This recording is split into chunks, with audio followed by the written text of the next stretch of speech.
Hi guys, my name is Maria and today we're gonna talk about overthinking. It took me a little bit longer than usual to structure this information because the truth is that I was a little bit nervous to talk about this because I feel it like a great responsibility. I guess you can take overthinking as a chapter, but the truth is that what represents is the background and the beginning of your evolution. We're going to talk about the cause of overthinking. We're going to talk about how to recognize the voice of your true self from the voice of your ego. And I'm going to give you a few examples that I really think they're going to be helpful. So keep watching.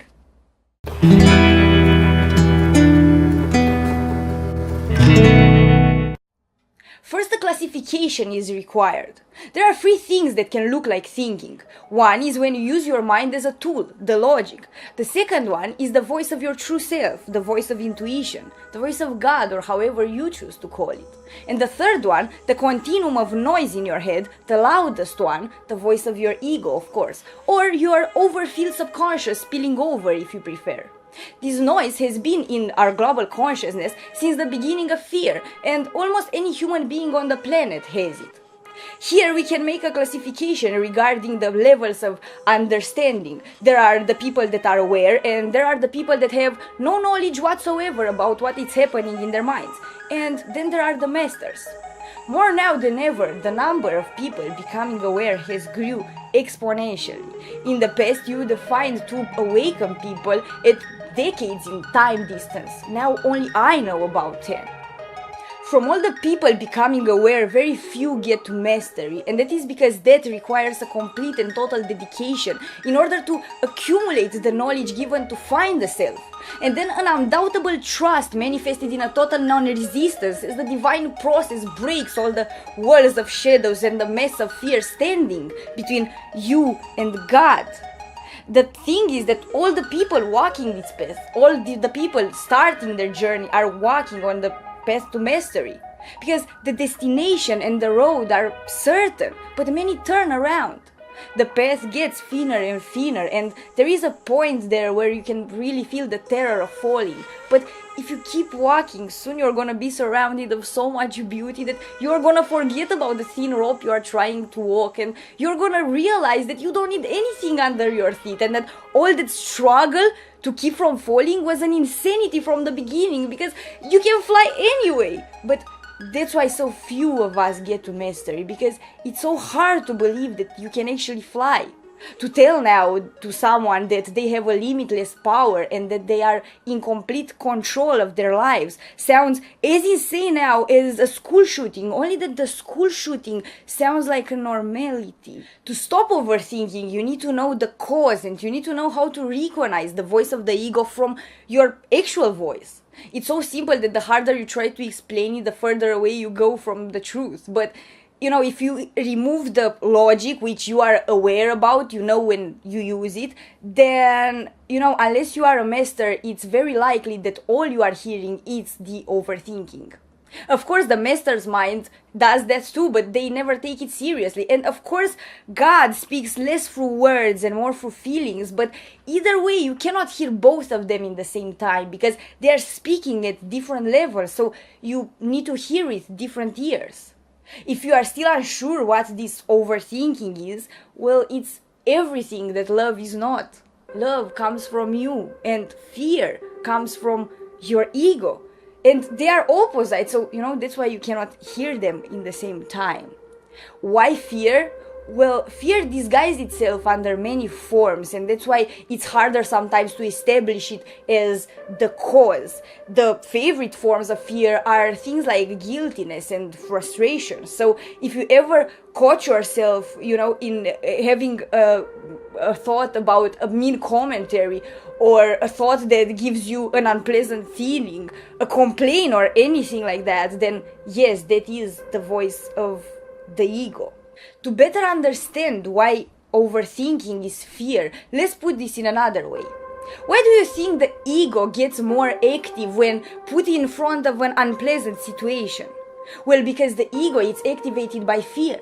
Maybe it's a new situation and he is afraid because he doesn't know how to react, or maybe it's his never-ending fear of failure. But either way, when put in a situation like that, he's gonna start judging negatively every person or every aspect of the situation. Because, when you are afraid, the only way to make yourself feel better is to make everyone else look bad and every aspect of the situation seem unfavorable. The perfect excuse to stay still in a corner and never risk anything, isn't it? And now let's talk about how to actually stop the overthinking. After you realize what it actually is, after you learn how to recognize it, then the easy part comes, or the harder one, depending on how much trust and faith you have in yourself. Let's say, for example, that you are drinking your coffee in the morning while admiring the urban view when an issue rises in your psyche. Oh my god, I forgot to pay the phone bill and yesterday was the last day. The urban view starts fading in front of your eyes as you start turning that issue on every side in your mind. What if they closed my phone already? The trees become boring and the street noise becomes almost unbearable. Your peace is totally fucked, and that warm, nice feeling that you were having, gone. And you don't even think that you deserve to get it back. A clear case of overthinking. And, this could go on and on, but how do you solve this? Well, first, you need to determine the cause of your anxiety, which is never the one you think it is. The problem is never exterior. In this case, the problem was never the bill. The problem was raised by your mind. It was an issue that started in your mind. So you must find the solution in there. That's where you have to look. If you get to this point, then it's incredible. It means that you are aware already and that you are taking responsibility. You are definitely gonna figure it out, but from here, you still have options, so you must keep choosing. I see 3 options, and let's call it the master's way. The first thing that you can do is to try to distract your mind by thinking about something else. You can think about shopping, about football, or you can raise another problem in your mind. But this is not a real solution. This is just masking the effect by raising another problem, This is not working, but feel free to try it and watch and observe what is happening. This could be useful too, The second thing that you can try to do is to think a solution. This is the most common thing, but also the direct opposite from the truth. Because, you are asking your ego to come up with a solution for a problem that he raised it in the first place. First of all, he won because he doesn't want to. And second of all, he won because he has no clue whatsoever about how to do that. And this is exactly why he raised that issue from the first place. What is the easiest way to completely ruin someone's peace? You put a thought in their mind which you label it urgent problem. This thought has no solution because, it's just a thought, not a complicated puzzle. It's just an aspect of the situation. But you make that person believe that this problem is their responsibility and they are guilty for it. And now they are on the countdown of their lives to solve it up, or else. But here it stops. The ego makes this, or else, all your potential fears, keeping you from looking in that direction. Because he knows that if you would look, you would see that, or else I could just keep drinking my coffee and forget about this. But this option is locked in fear. Fear of nothing but your own thoughts. This is how the ego operates, giving you incomplete and useless puzzles, making you believe that your life depends on solving them. It's the perfect analogy with the convicts in the past put to break stone with an axe all day. Dostoevsky was saying in one of his books, I think House of the Dead was called, that this must be the most horrible thing that you can do to a man, to put him work all day and never achieve anything, never go anywhere. I always saw that Dostoevsky understood more than he managed to express. Anyway, the third thing that you can do is to watch and observe.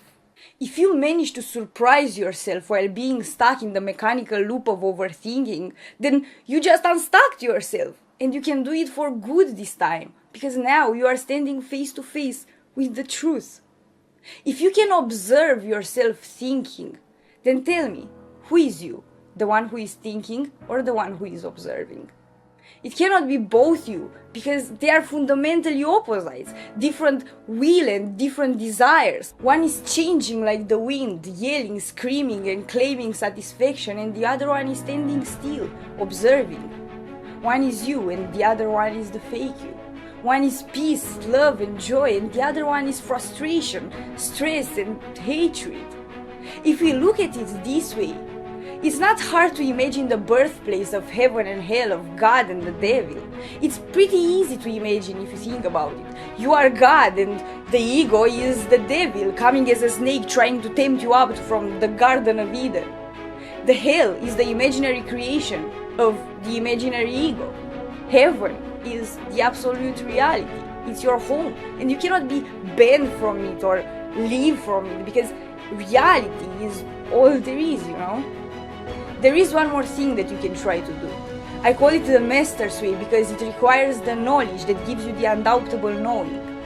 This thing, you cannot try it. You just have to do it. You can ask for it. You can call upon your true self. It doesn't matter in what way.